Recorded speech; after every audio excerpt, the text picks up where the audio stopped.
Salam damai dan selamat sejahtera. Topik pesanan dari kitab Wahyu yang bertemakan Yesus akan datang lagi untuk kali ini ialah air mata dihapuskan. Wahyu 21 ayat 4 berkata, dan ia akan menghapus segala air mata dari mata mereka. Janji Yesus bukan hanya satu kemenangan tetapi juga satu penghiburan yang paling lembut.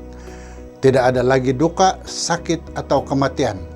Setiap air mata yang kita teteskan di bumi ini akan dihapuskan oleh tangan kasih-Nya.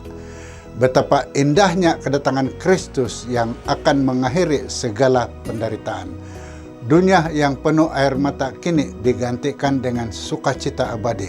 Pengharapan ini menguatkan kita untuk tetap setia meski jalan hidup penuh kesedihan. Mari kita berdoa. Ya Tuhan, hiburkan hati kami dengan janji-Mu dan hapuskanlah air mata kami pada hari kedatangan-Mu nanti. Dalam nama Yesus kami berdoa. Amin. Tuhan memberkati Anda.